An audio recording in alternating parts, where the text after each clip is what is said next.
ጆ ሳቱ ብልቶሽ ቢሆንስ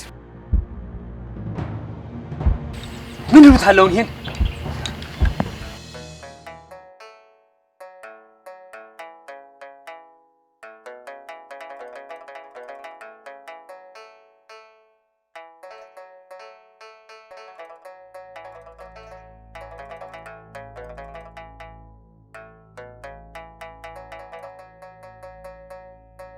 ዝም ብለሽ ትገቢብኝ።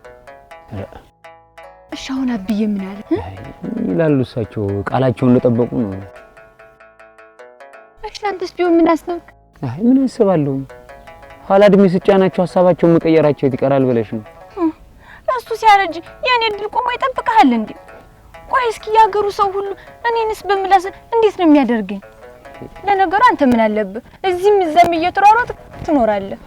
አንቺው እንዴት ያለ ንግግር ነው የምትናገሪው? እግሬ ሄደ እንጂ ልቤ አንቺ ዘንድ ነው።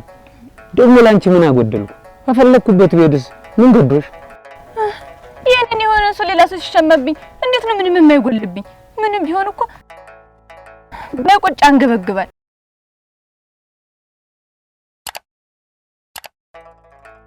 መቀናቱ ነው። እንዴት አልቀና? ጎምለል ስትል ያገሩ ሰው በሙሉ አይደል እንዴ አይኑን የሚንከላወስብህ? ታዲያ ይሄንን ሐሳብሽን ለመምሬ ንገሪያቸውና እጅሽን ይስጡኝ። እኔም ሰርቄ መሄድ የላቆም አልኩሽ። እሱስ ምን አለ? ሸፍጥህን ተው፣ በጉልበት ሀዳሪ አትሆን። ማረሻ ስትይዝ ያኔ ጠይቀኝ። አለያ ግን ሰማይን ያለባላ ምድርን ያለ ካስማ በፈጠረ ገዘተህ እንጂ ሌላ ምን አለ? ምን ተናገረ? አይ ዲያንቺ ዝም ብሎ ሲሰሙሽ ጊዜ ብዙ ታወሪያለሽ። አዎ አንተ ሁልጊዜም ችግር ሲነገር እንደዚህ ነው። ወዴት ነው? ሳትጠግቢኝ እንዳትሄጂ ብዬ ነው እንጂ ማን እኮ ከላይ ሰፈር እኮ ጉዳይ አለኝ። ትርግ በል። እኔ ሁሌም ጀንበርን ጠግቢያት አላውቅም። አለያ ደግሞ የምናፍቅ ከሆነ ስትመጣ እንገናኛለን።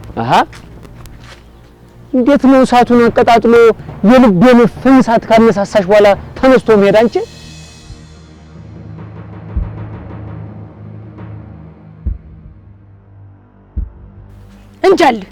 እንጃል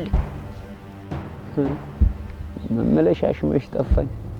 እኔ እኮ ይኸውልሽ ለዚህ እኮ ነው እግሬ ተዛም እኮ የሚረግጥብሽ። አንቺ እኮ በማንም እኮ አትቀየሪም።